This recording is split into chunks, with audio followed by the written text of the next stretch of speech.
Hi friends, do you have trees?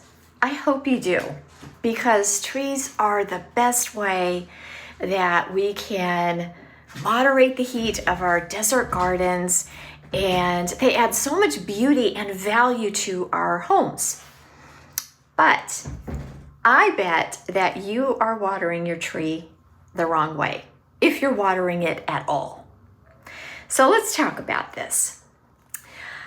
My name's Noelle Johnson, also known as AZ Plant Lady, and I am a horticulturist, landscape consultant, and author of the books Dry Climate Gardening and The Water Smart Garden, and I help people garden in the desert.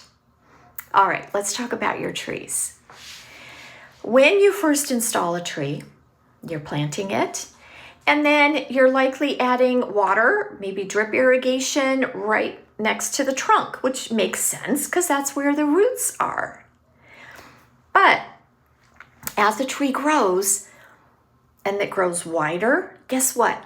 The roots grow wider with it. So, trees getting wider, maybe 5 feet, 10 feet, 15 feet, 20, 30. The roots are getting that wide. But often the watering source stays really close to the trunk, and the water absorbing roots aren't there. They've moved. So we need to make sure that we're providing water where the roots are. So where are the roots now? The water absorbing roots of a tree extend out to where the branches do. So that's what we call the drip line.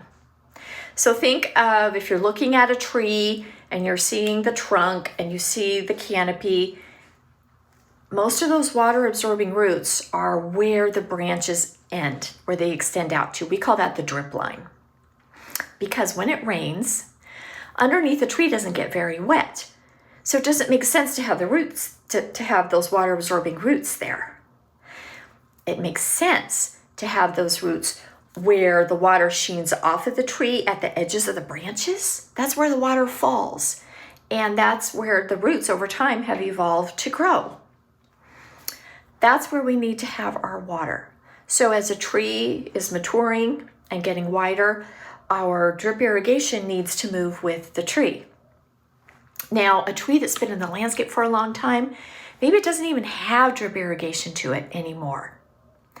And if you have lots of plants planted underneath or near the tree or around the drip line, you're probably just fine. But with our hotter summers, we are starting to see a lot more damage with trees, like branch dieback, less foliage, kind of browning. And that's coming from lack of water. So we really want to make sure that we're taking care of our trees.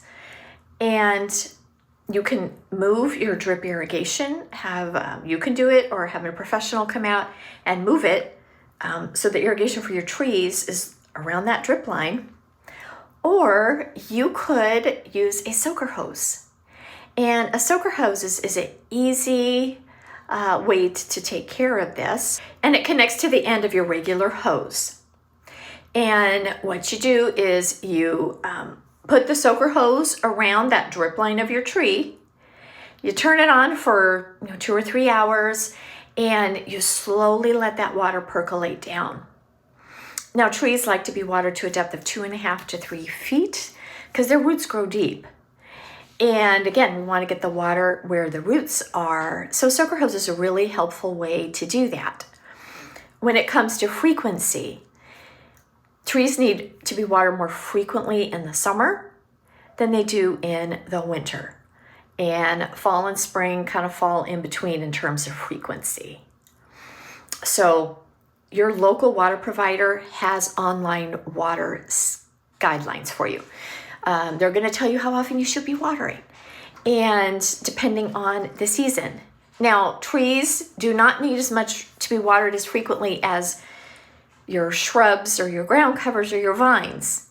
That's why usually we recommend we have trees on a separate irrigation line. But again, let's make sure that we're applying the water where the roots are.